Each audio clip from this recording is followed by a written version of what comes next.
Hello friends, നമസ്കാരം. പുതിയൊരു വീഡിയോയിലേക്ക് എല്ലാ കൂട്ടുകാർക്കും സ്വാഗതം. ഞാൻ ജനാർദ്ദനൻ മൂക്കുതല. ഇന്ന് കുറച്ച് യാത്രാ വിശേഷങ്ങൾ പങ്കുവെക്കാം എന്ന് കരുതി. കോഴിക്കോട്ടേക്കുള്ള ഒരു ട്രിപ്പാണ്. അവിടുത്തെ കുറച്ച് കാഴ്ചകളും മറ്റ് വിശേഷങ്ങളും ഒക്കെ അടങ്ങിയതാണ് ഇന്നത്തെ വീഡിയോ കേട്ടോ. അപ്പോൾ ഈ യാത്രയിലെ കുറച്ച് ഗ്രാമഭംഗികളും ഉൾപ്പെടുത്തിയിട്ടുണ്ട്. ഇഷ്ടമില്ലാത്തവർക്ക് അത് സ്കിപ്പ് ചെയ്യാം, ഇഷ്ടമുള്ളവർക്ക് അത് കാണുകയും ആവട്ടോ. ആദ്യമായി ഞങ്ങൾ 2 ക്ഷേത്രങ്ങളാണ് സന്ദർശിക്കുന്നത്. ഒന്ന് ശ്രീ വളയനാട് ദേവി ക്ഷേത്രം, ഗോവിന്ദപുരത്തുള്ളത്. പിന്നെ പ്രസിദ്ധി ആർജിച്ച തളി മഹാദേവ ക്ഷേത്രം. അതിനുശേഷം നമുക്ക് മറ്റ് കാഴ്ചകളിലേക്ക് കടക്കാം. അപ്പോൾ ഞങ്ങൾ യാത്ര തുടരട്ടെ.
ഗോവിന്ദപുരം ശ്രീ വളയനാട് ദേവീക്ഷേത്രത്തിൽ ഞങ്ങൾ എത്തിയിട്ടുണ്ട് കേട്ടോ. ഇനി ഈ ക്ഷേത്രത്തിലെ കുറച്ച് കാഴ്ചകൾ കണ്ടിട്ട് നമുക്ക് മടങ്ങി വരാം. അത് കഴിഞ്ഞിട്ട് വേണം നമുക്ക് തളി ക്ഷേത്രത്തിലേക്ക് പോകാൻ. അപ്പോൾ ഇനി ക്ഷേത്രത്തിനകത്തേക്ക് കടന്നിട്ട് അവിടുത്തെ ദൃശ്യങ്ങളൊക്കെ ഒന്ന് പകർത്തി വരാം കേട്ടോ ഞാൻ.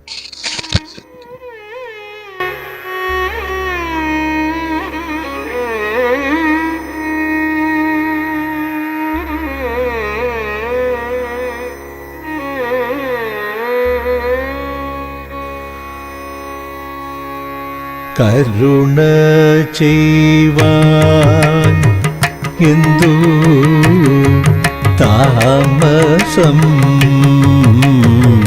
കൃഷ്ണ, കരുണ ചെയ്വാൻ എന്തു താമസം കൃഷ്ണ, കരുണ ചെയ്വാൻ എന്തു താമസം കൃഷ്ണ, കരുണ ചെയ്വാൻ എന്തു താമസം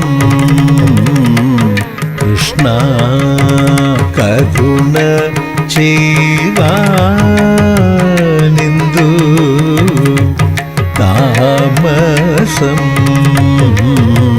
കൃഷ്ണ കരുണ ചെയ്വാനെന്തു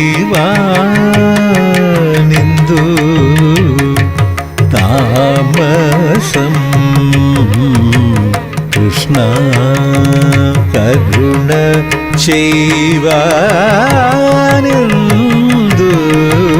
താമസം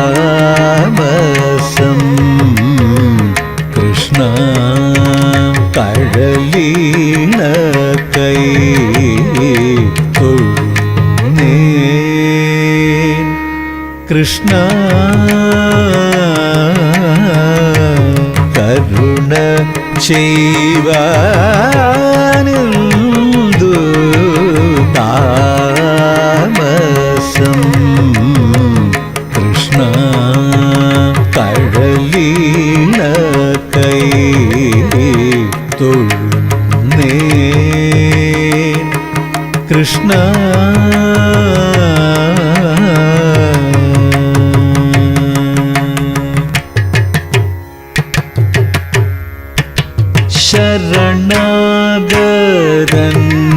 ശരണാഗതന്മാർക്കിഷ്ട വരദാനം ചെയ്തു ചെമ്മേ ശരണാഗതന്മാർക്കിഷ്ട വരദാനം ചെയ്തു ചെമ്മേ ശരണാഗതന്മാർക്കിഷ്ട വരദാനം ചെയ്തു ചെമ്മേ ഗുരുവായൂർ പൂരം തന്നിൽ ഗുരുവായൂർ പൂരം തന്നിൽ മരുവുമഖില ദുരിതഹരണ ഭഗവൻ ഗുരുവായൂർ പൂരം തന്നിൽ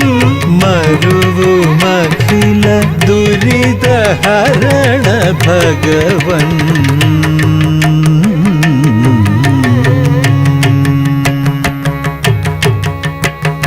കരുണ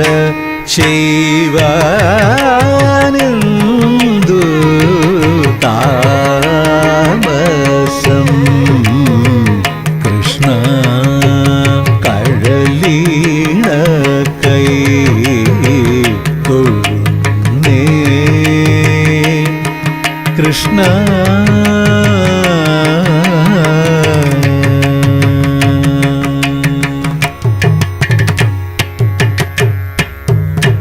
ഒരു തരഭവ സിന്ധോ ദുരിത സഞ്ജയമാകും ഒരു തരഭവ സിന്ധോ ദുരിത സഞ്ജയമാകും തിരതന്നിൽ മൂഴുകുന്ന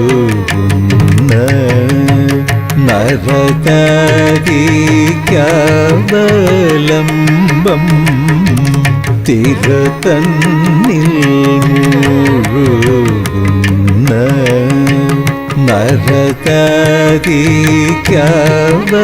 നരകാരിക്കവലംബം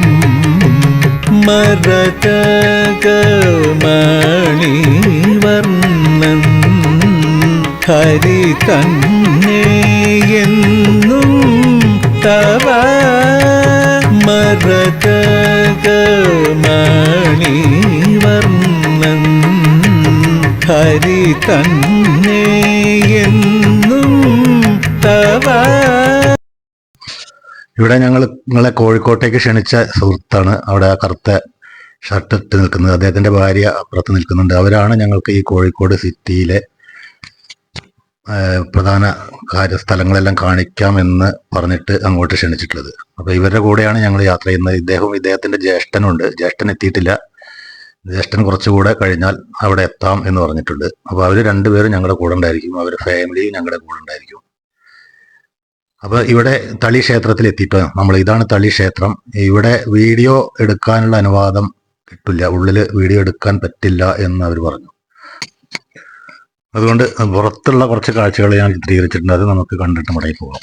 പിന്നെ ഇതിന് തൊട്ടടുത്തായിട്ട് വലിയൊരു ലേക്ക് ഉണ്ട്. ഒരു അമ്പലക്കുളം ആണ് എന്ന് തോന്നുന്നു. വലിയൊരു കുളമാണത്. നല്ല മനോഹരമായിട്ടുള്ളൊരു കാഴ്ചയാണത്. അതുകൂടി ഞാൻ ഇതിൽ പകർത്തിയിട്ടുണ്ട്. ആ അമ്പലക്കുളത്തിനോട് ചേർന്നിട്ട് ഒരു ക്ഷേത്രവും സ്ഥിതി ചെയ്യുന്നുണ്ട്.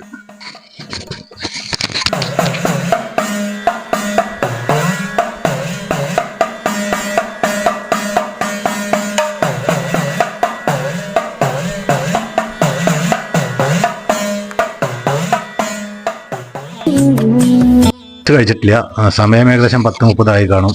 അപ്പോൾ ഇവിടെ നിന്ന് ഒരു മസാല ദോശ, തൊട്ടടുത്തുള്ള ഒരു ചെറിയ റെസ്റ്റോറൻ്റാണ്. ഇവിടെ നിന്ന് ഒരു മസാല ദോശ കഴിച്ചിട്ട് ഞങ്ങൾ അടുത്ത ഭാഗത്തേക്ക് പോകാൻ തീരുമാനിച്ചിട്ടുണ്ട്. അപ്പോൾ ഓരോ മസാല ദോശ വലിയ കുഴപ്പമില്ലാത്തൊരു മസാല ദോശയാണ്. അത്ര വലിയ ഒരു ടേസ്റ്റി അല്ല, എങ്കിലും തരക്കേടില്ലാത്ത മസാല ദോശയായിരുന്നു. അപ്പോൾ ഞങ്ങൾ ആ ബ്രേക്ക്ഫാസ്റ്റ് കഴിച്ചിട്ട് അടുത്ത സ്ഥലത്തേക്ക് യാത്രയാവാണ് കേട്ടോ.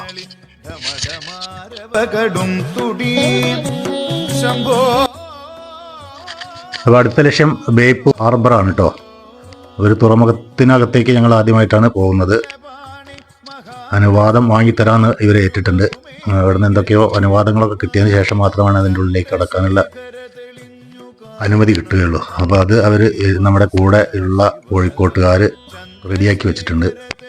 ഇനി അവിടെ പോയിട്ട് അവിടുത്തെ കാഴ്ചകളൊക്കെ ഒന്ന് കണ്ടു മടങ്ങി വരാം. ബേപ്പൂർ തുറമുഖം കാണാത്തവർക്ക് ഈ വീഡിയോയിലൂടെ അവിടുത്തെ ദൃശ്യങ്ങളെല്ലാം ഞാൻ പകർത്തിയത് കണ്ട് സംതൃപ്തി അടയാവുന്നതാണ്. അപ്പോൾ ഇതാണ് ബേപ്പൂർ തുറമുഖം. ഞങ്ങൾ അതിൻ്റെ അകത്ത് കയറി. ഇവിടെ ചരക്ക് കപ്പലുകളാണ്, ഒരുപാട് ചരക്ക് കപ്പലുകൾ നിൽക്കുന്നുണ്ട്. പിന്നെ ഒരുപാട് വലിയ വലിയ മെഷീനറീസ് ഒക്കെ നിൽക്കുന്നുണ്ട് അവിടെ. കോടികൾ, 18ഉം 20ഉം കോടികൾ വരെയുള്ള ഓരോ മെഷീനറീസാണ് ഈ ചരക്കുകൾ ഇറക്കാനായിട്ട് അവിടെ ഒരുക്കി വെച്ചിട്ടുള്ളത്. അതെല്ലാം വിദേശത്തു നിന്ന് ഇറക്കുമതി ചെയ്തിട്ടുള്ളതാണെന്നാണ് ഇവർ പറഞ്ഞത്. പിന്നെ ഞങ്ങളൊരു കപ്പലിനെ അകത്തേക്കൊക്കെ ഒന്ന് കയറി നോക്കിയിട്ട് അതൊക്കെ രസകരമായിട്ടുള്ളൊരു അനുഭവമായിരുന്നു. നല്ല ചൂടായിരുന്നു, നല്ല പൊരി വെയിലാണ്. ഒരു നട്ടുച്ച സമയമാണ്. ഇപ്പോൾ ഏകദേശം ഒരു 12 മണിയോടടുത്തിരിക്കുന്നു. തുറമുഖത്തിലെ കാഴ്ചകളാണ് ഇവിടെ കാണുന്നത്. ഒരുപാട് ചരക്ക് കപ്പലുകൾ അവിടെ ഇവിടെയായിട്ട് കാണാം. പിന്നെ ഒരുപാട് മിഷനറീസ് അവിടെ ഇവിടെയായിട്ട് കാണാം. കുറേ ജോലിക്കാരവിടെ എന്തൊക്കെയോ ജോലികളിൽ ഏർപ്പെട്ട് കിടക്കുന്നുണ്ട്. മനോഹരമായിട്ടുള്ള കാഴ്ചയാണ്. വൈകുന്നേരങ്ങളിൽ വന്നാൽ നല്ല രീതിയിൽ നമുക്ക് കണ്ടു മടങ്ങാമായിരുന്നു. പക്ഷേ ഈ ഉച്ചയുടെ വെയിൽ നമുക്ക് സഹിക്കാവുന്നതിലും അപ്പുറമായതുകൊണ്ട് ഞങ്ങൾ എത്രയും പെട്ടെന്ന് തന്നെ കണ്ടു മടങ്ങാം എന്ന് തീരുമാനിച്ചു. എന്തായാലും നമുക്ക് കപ്പലിൻ്റെ ഉള്ളിലൊക്കെ ഒന്ന് കയറി നോക്കേണ്ടതുണ്ട്. അപ്പോൾ അവിടെ ഒന്ന് പോയിട്ട് അവിടുത്തെ കാഴ്ചകളൊക്കെ കണ്ടിട്ട് മടങ്ങി വരാം.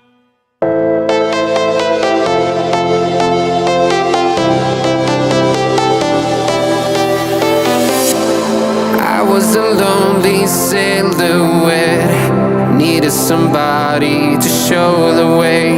Yeah, I was a heartbeat with no sound till you came around. Yeah, you showed me colors, light in the darkness. You were the only thing I needed. Then we got older, but we stayed the same. Swear that we never lost the flame. Nostalgia, you're an echo in my head. Oh, nostalgia, like a symphony of our memories. Oh, nostalgia, don't you ever slip away. Oh, nostalgia, like a symphony of our memories. Oh.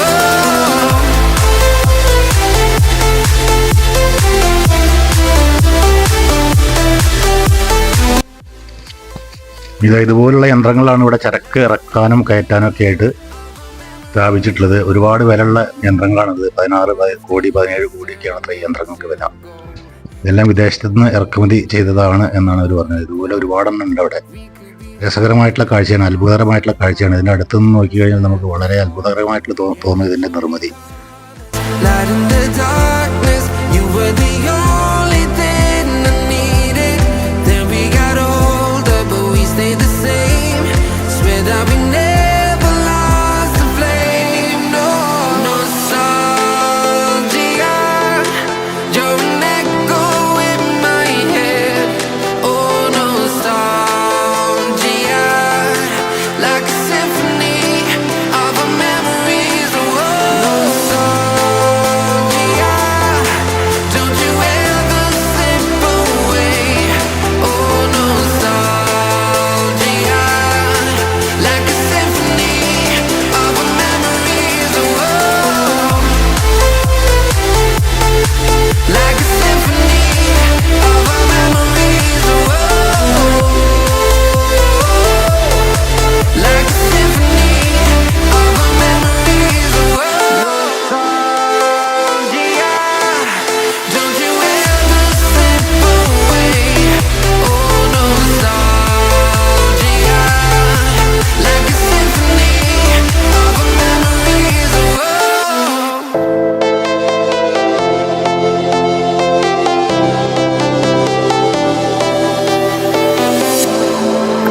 was a lonely silhouette. Needed somebody to show the way. Yeah, I was a heartbeat with no sound till you came around. Yeah, you showed me colors, light in the darkness. You were the only thing I needed. Then we got older, but we stayed the same. Swear that we never lost the flame. Nostalgia, you're an echo in my head. Oh, nostalgia, like a symphony of our memories. Oh, nostalgia, don't you ever slip away. Oh, nostalgia, like a symphony of our memories. Oh.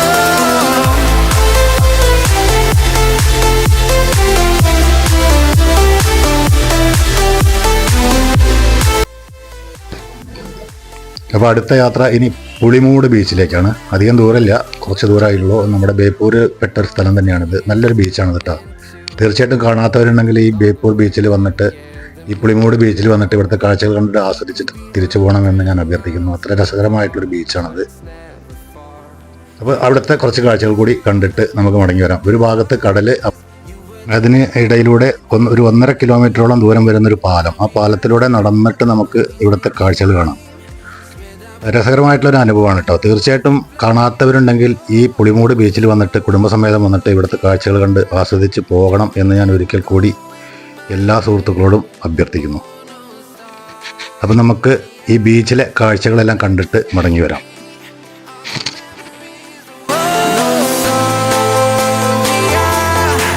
Don't you ever slip away. Oh, nostalgia, like a symphony of our memories. Oh, like a symphony of our memories. Oh, like a symphony of our memories. Oh, nostalgia, don't you ever slip away. Oh, nostalgia, like a symphony of our memories. Oh.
രാരിക്കം രാരാരോ ഏരിക്കം രേരേരോ, രാരിക്കം രാരാരോ ഏരിക്കം രേരേരോ, രാരിക്കം രാരാരോ ഏരിക്കം രേരേരോ, രാരിക്കം രാരാരോ ഏരിക്കം രേരേരോ.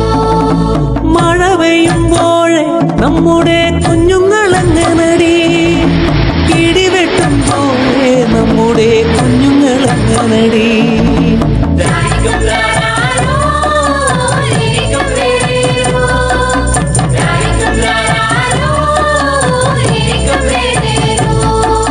മഴ പെയ്യുമ്പോഴേ നമുക്ക് പുട്ടിൽ ചൂടരുതോ, ഇടിവെട്ടുമ്പോഴേ നമുക്ക് പന്തേ പോകരുതോ.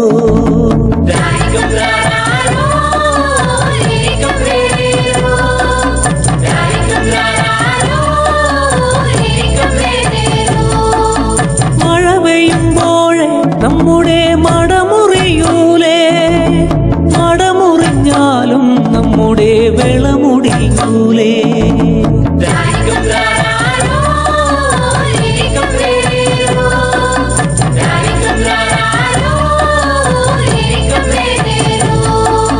വിളമുടിഞ്ഞാലും നമ്മുടെ കുലം മുടിയൂലേ. ഇനി കോഴിക്കോട് സിറ്റിയിലേക്ക് അവിടെ ചെന്നിട്ട് ഏതെങ്കിലും ഒരു റെസ്റ്റോറൻറ്റിൽ കയറിയിട്ട് ലഞ്ച് കഴിക്കണം. കാരണം സമയം ഏകദേശം 2 മണി കഴിഞ്ഞിരിക്കുന്നു. അപ്പോൾ നല്ലൊരു ഉച്ചയൂണ് പ്രതീക്ഷിച്ചിട്ടാണ് ഞങ്ങൾ കോഴിക്കോട് സിറ്റിയിലേക്കുള്ള യാത്ര കേട്ടോ. അപ്പോൾ ഇനി അവിടെ ചെന്നിട്ട് റെസ്റ്റോറൻറ്റിൽ കയറിയിട്ട് അവിടുത്തെ വിശേഷങ്ങൾ കാണാം. കുഞ്ഞമ്മാവൻ പറഞ്ഞേ നമ്മള് കൊയ്യാൻ പോവാതെ.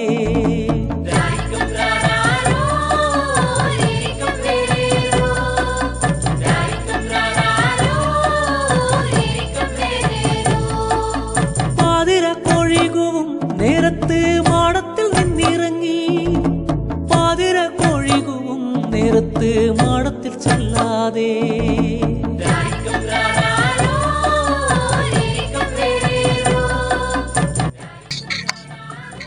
അപ്പോൾ മിഠായി തെരുവിലുള്ള കോമള ഭവൻ റെസ്റ്റോറൻ്റാണ് ഞങ്ങൾ ലഞ്ച് കഴിക്കാനായിട്ട് തിരഞ്ഞെടുത്തിട്ടുള്ളത്. ഇവിടുത്തെ സദ്യ ബഹുകേമാണ് എന്നാണ് ഇവർ പറഞ്ഞത്. അപ്പോൾ അതിനകത്ത് കയറിയിട്ട് അവിടുത്തെ വിശേഷങ്ങളൊക്കെ നമുക്കൊന്ന് നോക്കാം. എങ്ങനെയാണ് സദ്യ, അതുപോലെ നോൺ വെജ് ഉണ്ട് ഇവിടെ, ബിരിയാണി വേണമെങ്കിൽ അത് കഴിക്കാം.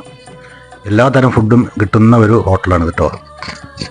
അപ്പോൾ അകത്ത് കയറിയിട്ട് നമുക്ക് അവിടുത്തെ വിശേഷങ്ങൾ കൂടി കണ്ടിട്ട് ബാക്കിയുള്ള കാര്യങ്ങളിലേക്ക് കടക്കാം.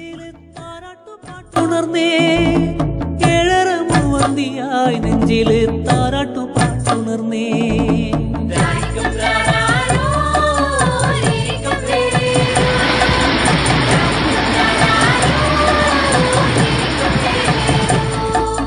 പുഞ്ചപ്പാടം തന്നിലെ ഏന്തേലേക്ക് പോകുകയാണേ.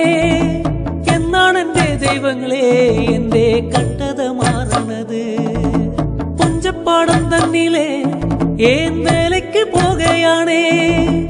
എന്നാണ് എന്റെ ദൈവങ്ങളെ എന്റെ കട്ടത മാറണത്.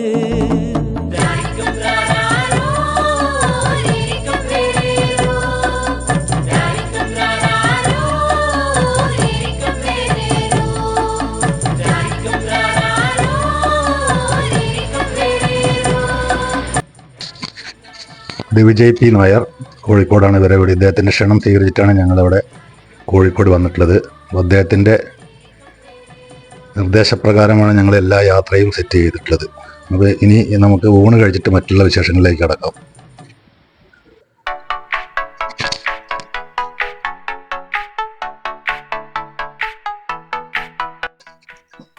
ഇത്രയും വിഭവങ്ങൾ അടങ്ങിയിട്ടുള്ള ഈ സദ്യക്ക് വെറും 100 രൂപയാണ് ഇവർ ചാർജ് ചെയ്തിട്ടുള്ളത് കേട്ടോ.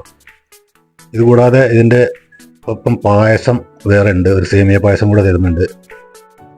പിന്നെ ബിരിയാണി, കുറച്ച് പേര് ബിരിയാണിയാണ് ഓർഡർ ചെയ്തത്. കോഴിക്കോടൻ ബിരിയാണി മോശമായിരിക്കില്ല എന്നറിയാം, എങ്കിലും ഞാൻ അതിനെക്കുറിച്ച് അഭിപ്രായം പറയാൻ ആളല്ല. കാരണം ഞാൻ അതിൻ്റെ ടേസ്റ്റ് നോക്കിയിട്ടില്ല. ഞങ്ങൾ സദ്യയുടെ അഭിപ്രായം പറയാം. സദ്യ ഞങ്ങൾ പ്രതീക്ഷിച്ചതിൽ ഒരുപാട് ഉയരത്തിലാണ്. സൂപ്പർ സദ്യയായിരുന്നു. ഒരു 100 രൂപയാണ് അവർ ചാർജ് ഈടാക്കിയിട്ടുള്ളത്. അത് തന്നെ അതിശാത്ഭുതമായിട്ട് തോന്നുന്നുണ്ട്. ബിരിയാണി ഒരു പ്ലേറ്റിന് 180 രൂപയാണ് റേറ്റ് അവർ പറഞ്ഞത്. കുഴപ്പമില്ലാത്തൊരു ബിരിയാണിയാണ് എന്നാണ് അവർ കഴിച്ചവർ പറയുന്നത്. എന്തായാലും നല്ലൊരു ഹോട്ടലാണ്. തീർച്ചയായിട്ടും കോഴിക്കോട് മിഠായി തെരുവിൽ വരികയാണെന്ന് വെച്ചാൽ ഈ ഹോട്ടൽ മറക്കണ്ട.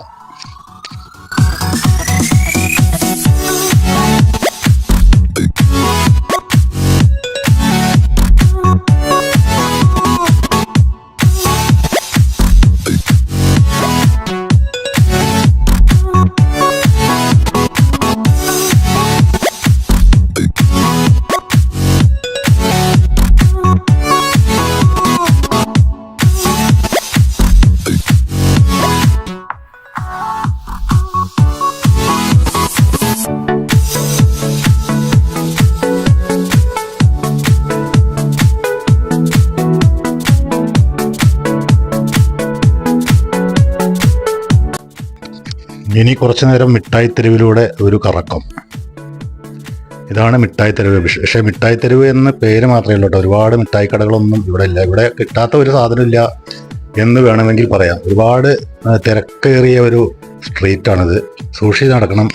പോക്കറ്റടി മറ്റ് ഇത്യാദി കാര്യങ്ങളെല്ലാം ഇഷ്ടമായി നടക്കുന്ന ഒരു സ്ഥലമാണിത്. അപ്പോൾ മിഠായി തെരുവിൽ വരുന്നവർ അത്തരം കാര്യങ്ങൾ കൂടി ശ്രദ്ധിച്ചിട്ട് വേണം നടക്കാൻ. അത്യാവശ്യം നല്ല തിരക്കായിരിക്കും വൈകുന്നേരങ്ങളിൽ ഇവിടെ. ഞങ്ങൾ ഏകദേശം ഇപ്പോൾ ഒരു 3 മണിക്കാണ് ഇവിടെ കറങ്ങുന്നത്. എങ്കിൽ പോലും നല്ല തിരക്കാണ് ഇവിടെ ഉള്ളത്. കുറച്ച് മിഠായി കടകളാണ് അവിടെ ഞങ്ങൾക്ക് കാണാൻ കഴിഞ്ഞത് കേട്ടോ. ബാക്കിയെല്ലാം തുണിക്കടകൾ, പലതരം കടകളുണ്ട് ഇവിടെ. എല്ലാതരം നമുക്ക് എന്തെല്ലാം ആവശ്യങ്ങളുണ്ടോ ഒരു വീട്ടിലേക്ക് എല്ലാം സ്ട്രീറ്റിൽ കിട്ടുന്നതാണ്.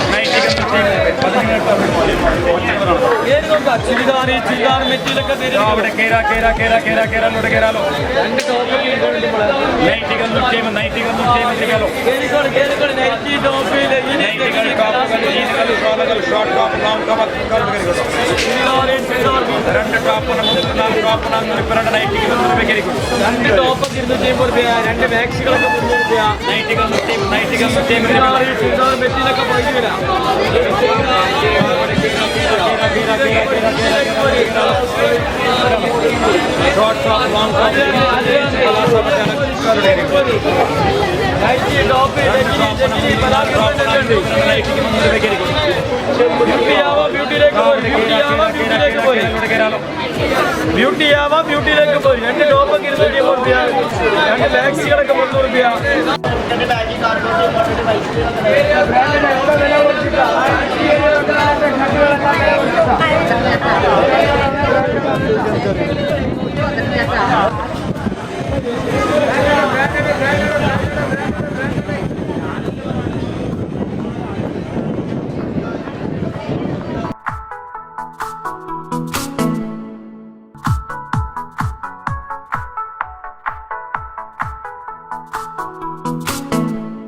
ഈ നല്ല നാട്ടിലെ നല്ലൊരു ദൈവങ്ങളെ നേരിട്ട് വന്നോളെ തിരുദണ്ഡം തന്നോളാ. ഈ നല്ല നാട്ടിലെ നല്ലൊരു ദൈവങ്ങളെ നേരിട്ട് വന്നോളെ തിരുദണ്ഡം തന്നോളാ. നല്ല നാട്ടിലെ നല്ലൊരു ദൈവങ്ങളെ നേരിട്ട് വന്നോളെ തിരുദണ്ഡം തന്നോളാ. ഈ നല്ല നാട്ടിലെ നല്ലൊരു ദൈവങ്ങളെ. അടുത്ത ലക്ഷ്യം ഒരു ബോട്ട് യാത്രയാണ് കേട്ടോ. അതോടുകൂടി ഇന്നത്തെ വീഡിയോ ഞാൻ ഇവിടെ വൈൻഡപ്പ് ചെയ്യും. ബാക്കിയുള്ള വിശേഷങ്ങൾ അടുത്ത വീഡിയോയിലൂടെ ഞാൻ പങ്കുവെക്കുന്നതാണ്. അപ്പോൾ ഇനി ഞങ്ങൾ പോകുന്നത് ആ ബോട്ട് യാത്രയ്ക്കുള്ള സ്ഥലത്തേക്കാണ്.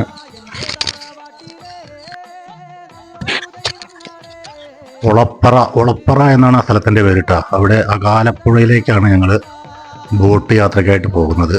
ഈ പേര് നിങ്ങളിലധികം പേരും കേട്ടിട്ടുണ്ടായിരിക്കില്ല, പക്ഷേ മനോഹരമായിട്ടുള്ള ഒരു പുഴയാണിത്. അകാലപ്പുഴ, ഒളപ്പുറ, സ്ഥലം ഒളപ്പുറ.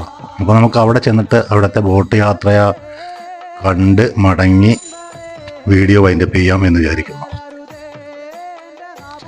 അപ്പോൾ ഇതിൻ്റെ ബാക്കി ഭാഗം ഞാൻ ഉടൻ തന്നെ പോസ്റ്റ് ചെയ്യുന്നതാണ്. വീഡിയോ കണ്ടുകൊണ്ടിരുന്ന എല്ലാ സുഹൃത്തുക്കൾക്കും നന്ദി അറിയിക്കുന്നു. അടുത്ത വീഡിയോയ്ക്കായി കാത്തിരിക്കുക. അപ്പോൾ നമുക്ക് ബോട്ട് യാത്രയുടെ രസകരമായിട്ടുള്ള കുറച്ച് ദൃശ്യങ്ങൾ കണ്ടിട്ട് മടങ്ങി വരാം. അടുത്ത വീഡിയോ ആയി വരുന്നതുവരേക്കും എല്ലാവർക്കും നന്ദി, നമസ്കാരം. ഞാൻ ജനാർദ്ദനൻ മൂക്കുതല. ബായ്.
തെളുതേളെ പൂമാന പന്തലി ലല്ലോ